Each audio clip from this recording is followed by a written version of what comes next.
Wreck 'em behind us, wreck 'em behind us. Oh, boys, we're destroyed. Yeah, you and about 20 others. Oh, we're wrecked. We're all wrecked. I might be destroyed. And welcome back to another episode of Historic Hot Laps. I'm your host, Alex Daniels. Let's kick it off with some race recaps this week. Please stick around for the history portion and everything else we got going on. But Formula One Austrian Grand Prix. Let's unpack some of the drama, both on and off track from that. A little championship shakeup from round 11 of the 2025 season. Lando Norris anchored a stunning weekend for McLaren, claiming pole position by a commanding margin, posting a 1 minute 3.971 seconds, setting the stage for a dominant race day. As far as race outcome, Norris converted his pole into a powerful performance, taking the win with Oscar Piastri trailing by just 2.6 seconds for a well-earned 1-2 McLaren lockout. Podium finishers, we had Charles Leclerc claim P3 for Ferrari, while Lewis Hamilton scored P4, boosting that Ferrari team morale pretty high. Awesome to see double on double there. Max Verstappen, reigning championship, he was eliminated in lap 1 following a collision instigated by rookie Kimi Antonelli at turn 3. Just one of those racing deals. Verstappen had some comments afterwards, but wasn't too upset. Just something that happens, right? Both cars were retired, making Verstappen's first DNF in over a year and effectively ending his championship charge. The race start was interesting. We delayed the race start a little bit after Carlos Sainz Williams caught on fire during the formation lap. There was a 15-minute postponement due to that. Piastri pressured Norris during the first stint, but suffered a flat spotted tire, briefly ceding the lead before regaining P2. Rookies stood out. Liam Lawson secured the best of his career so far in P6, while Bortoleto earned his first F1 point, getting P8. So that's pretty exciting to see.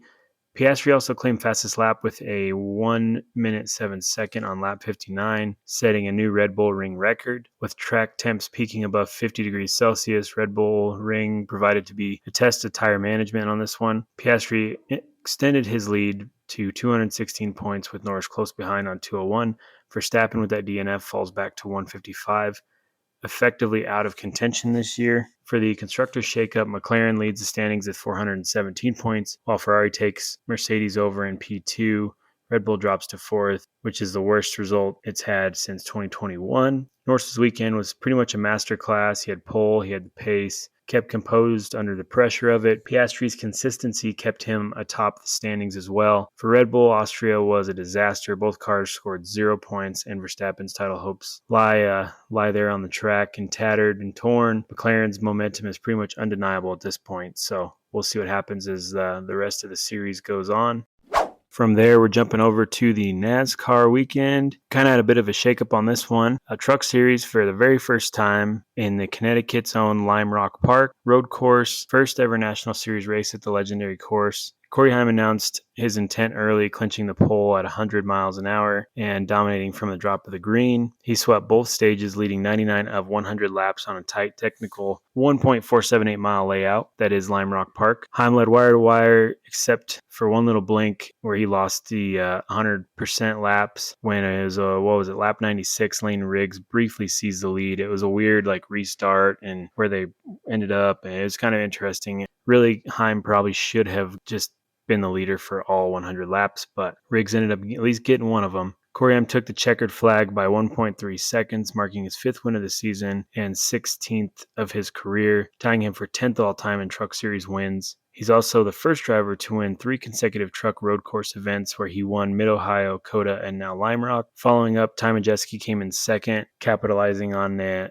late restart, getting that runner-up spot, followed by Giovanni Ruggiero, Ben Rhodes in 4th, and Cam Waters in 5th. We had 6 rookies in the field make their debut, including Jordan Taylor, but none of them could even come close to what Corey Heim had going on, obviously. We had 3 cautions, 1 red flag, and some stage breaks, and that really shook things up for everybody. Heim's dominant performance only strengthens his hold on the regular season points.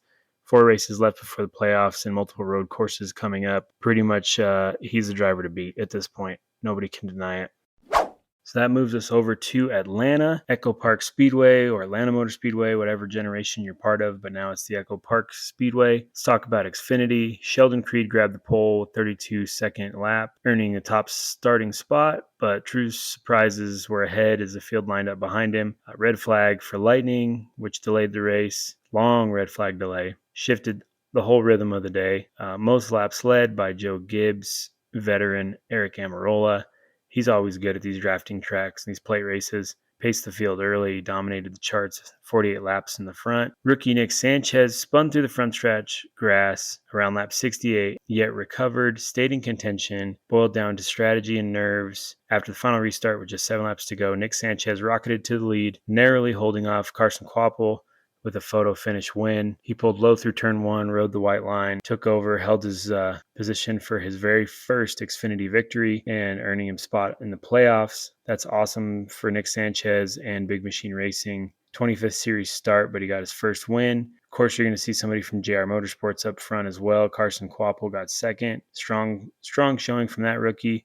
Sam Mayer ended up coming in third, grabbing a spot on the podium as well. Points-wise, Sanchez climbed to 10th in the standings with 436 overall points. Still 188 points away from Justin Allgaier, but Sanchez's breakthrough and playoff bump brought in some fresh momentum, especially for a track as wild as Atlanta. Moving to the Cup Series, had Quaker State 400 Saturday Night Challenge. This was also the opener for the NASCAR In-Season Challenge Tournament, the bracket style playoff challenge. Pick your drivers, who's going to win, matchup, and everything else. And my bracket got busted real early, as did most. Joey Logano ended up laying down the pole on this one at 178.960 miles per hour. His 32nd career poled, third straight at Echo Park, aka Atlanta, edging out Josh Berry on the owner points tiebreaker. But it came down to the Georgia native Chase Elliott, who executed a picture-perfect last lap pass to take out Brad Keselowski and score the win in front of the home crowd. This victory locks Elliott in the playoffs and ends a win drought. He was really high up in the points as well,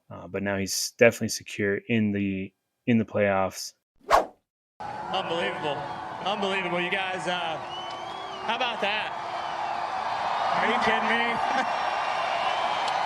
I've never in my life. This is unbelievable. Thank you guys so much. Hey, what a special car. And just a huge thanks to Napa Auto Parts and everything they do for me and to benefit Children's Healthcare of Atlanta.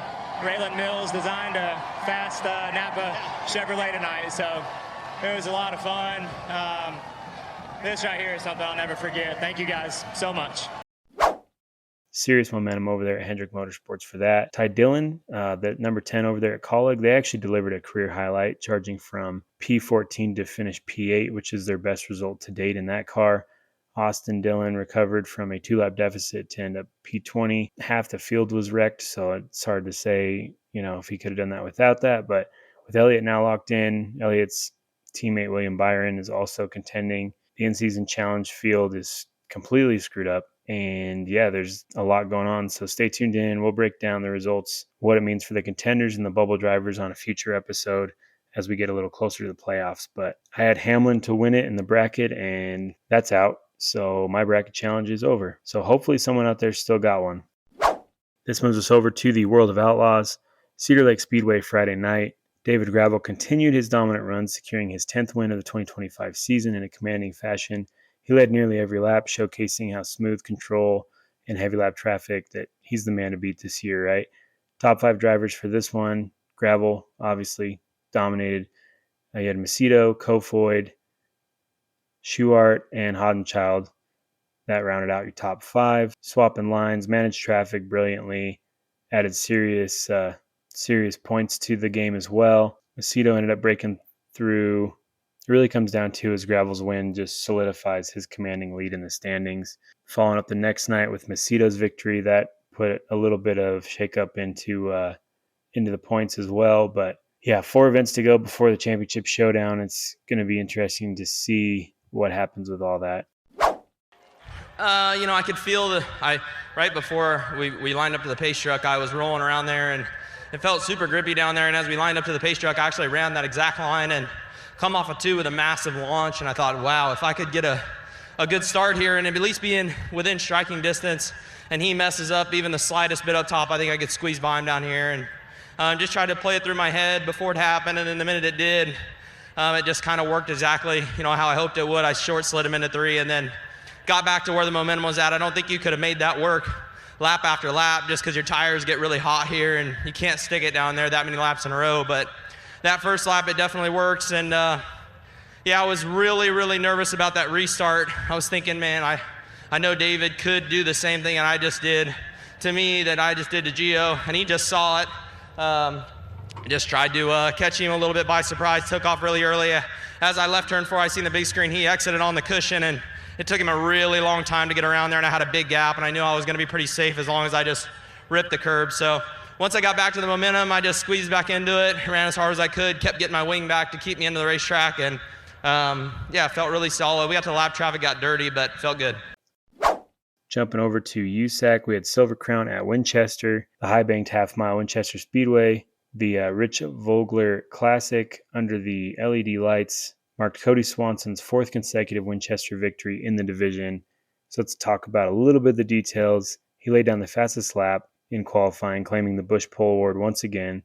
Starting from pole, Swanson led every single lap, 100 of 100, without letting up. A day of just brilliance and sheer control and precision. No major cautions disrupt the race. Steadily pulled away, cruising to a decisive win and extending his Winchester mastery. He's always good there. Cody Swanson, flawless, commanding victory, followed by Justin Grant, settled into 2nd, protecting a strong points lead as he's won most of the events this year so far. Dakota Armstrong rounded out 3rd. Strong 3rd place finish from him.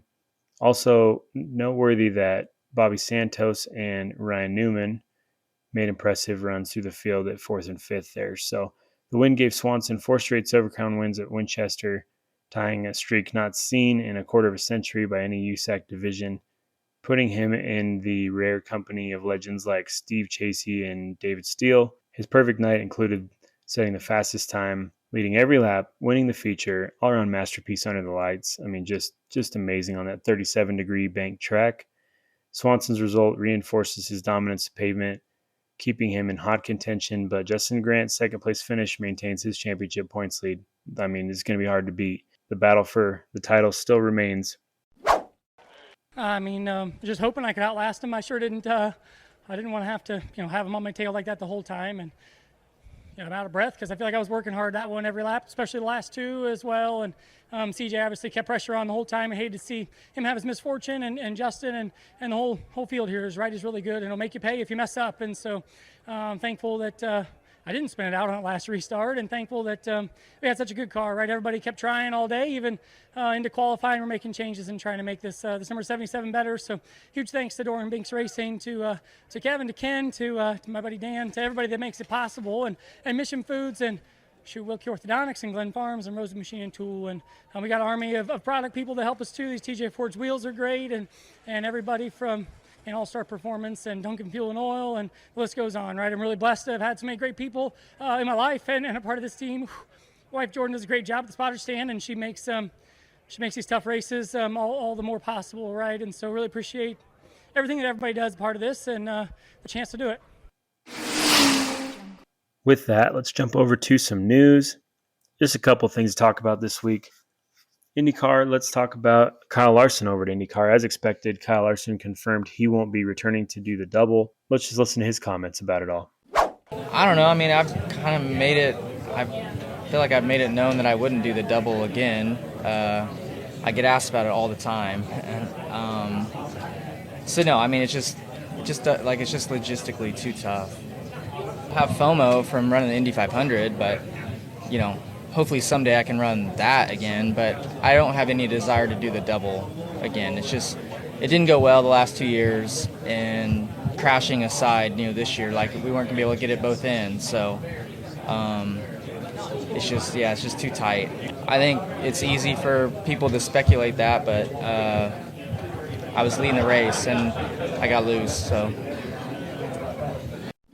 Sad to say, it's probably true. The double is just so hard to do. The schedule is not right. I mean, this guy's also running races midweek too. He just puts so much time in it. But hopefully we'll see Larson in IndyCar again someday, but maybe on a one-off deal and not while he's also competing for a Cup championship.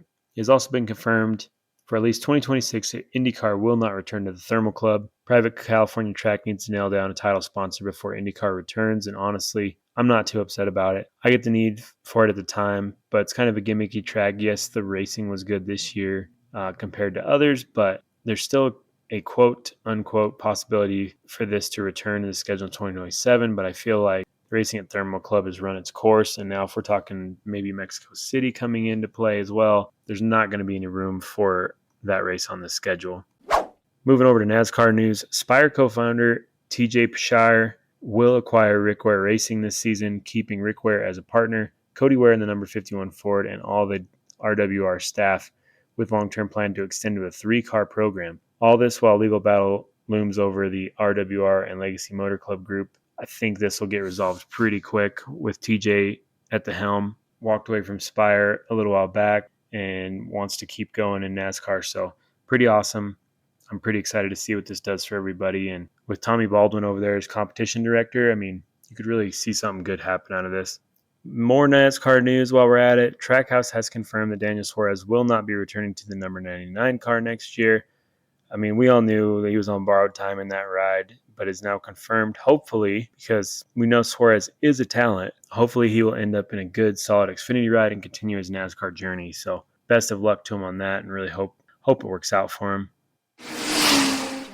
All right, let's dive into some history this week. We're going to talk about Elton Julian this week and take the green flag on the career of a man whose journey is a lesson in perseverance and reinvention. He may not have lifted a Formula One trophy or topped the IndyCar podium, but Julian's story is one of bold moves, international transitions, and quiet but lasting influence on the racing world from driver to owner. So, born in Los Angeles, August 8th, 1974, Elton Julian's family heritage gave him both American and Ecuadorian citizenship. As a teenager, he moved to Europe, a move that would define his career path. He began karting and quickly rose through the ranks in single-seaters. By 92, Julian was racing in the prestigious British Formula 3 series. He competed against names like Kelvin Burt and Gilles de Ferran. We all know those. Holding his own with solid performance, including a podium finish at Thruxton.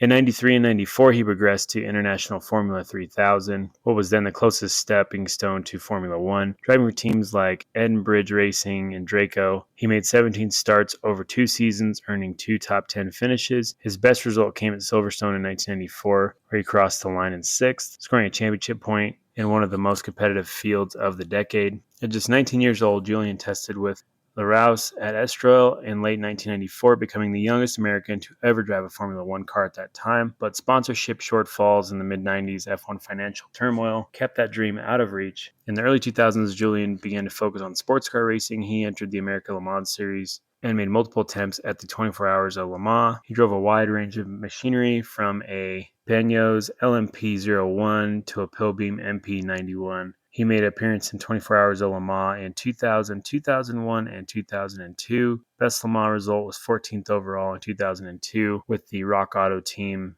Renard 2KQ. American Le Mans Series completed 9 events across 2001 and 2003. He was often in underfunded entries, always low-budget teams. While never a frontrunner, Julian is known for extracting every ounce of performance from uncompetitive cars, often doubling as a team's manager and strategist. Then came the next big chapter in 2010 when Elton Julian founded Dragon Speed, a small outfit based in Florida that started out in GT racing. Then a few years, Dragon Speed evolved into a formidable presence in the European Le Mans Series, World Endurance Championship, and even IMSA WeatherTech Sports Car Series. Dragon Speed era results: 2016 European Le Mans Series LMP2 champion, Le Mans 24-hour class finishes in 5th in 2017, 7th in 2018, and multiple top 10 efforts, all in the LMP2 class. 2019, Dragon Speed made its IndyCar debut with Ben Hanley at St. Petersburg. They entered 5 races that season, including the 103rd running of the Indianapolis 500. In that 2019 Indy 500, Hanley and Dragon Speed made the grid, something many better-funded teams failed to do that year. Though they retired early, just qualifying was a feat for a new part-time program like that. Julian was among the first American-born drivers to pursue an entire junior career in Europe, which was a move that has been replicated by Logan Sargent and Jack Crawford now. He briefly managed a driver placement agency in the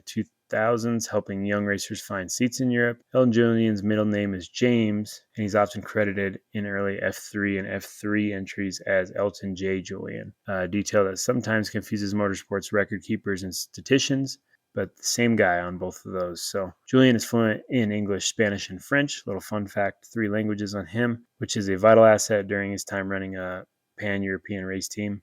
He may not be like a Hall of Famer, but makes him something of rare as a builder, a mentor, a survivor of racing grit. He didn't just chase the dreams. He created opportunities for others to live theirs. His drivers have gone on to WEC, the World Endurance Championship, Formula One reserve roles, and full-time IndyCar rides. Dragon Speed remains a symbol of what an independent team can achieve with the vision and the grit. So next time you see a team fighting above its weight class or a young driver landing a breakthrough ride, remember Elton Julian, the racer who reshaped the grid, not with results on paper, but with courage to adapt, the skill to survive, and the belief that there's always another way forward. He just really puts the best foot forward. He's still very active today, and it's kind of, it's a little history, but it's current day, and it's going to keep writing itself. And we covered Dragon Speed a while back, so wanted to cover the man behind it all and just really put the best foot forward on that. So that's about it on this one. A little compressed, but we got the 4th of July weekend, so hope everyone's out there celebrating and being safe, making the best decisions. Thanks for joining us once again on this extended lap through motorsports history. If you like this episode, please share, subscribe, and check out our back catalog episodes, which include look at British racing motors and our tribute to Fred Lorenzen. Those are some current ones. We're creeping up on knocking on the door of 50 episodes, so we're really going to hit a milestone here soon. As always, we'll wrap it up, but stay safe, and thanks for tuning in.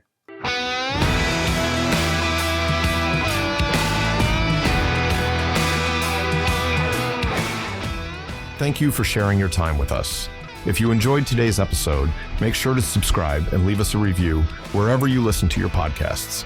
Don't forget to follow us at Historic Hot Laps on X and all your other social platforms for the latest updates and sneak peeks into upcoming episodes. You can reach out to us directly at historichotlaps@gmail.com. Send us your feedback, questions, comments, opinions, and additional subject matter you'd like us to cover. Thanks for tuning in.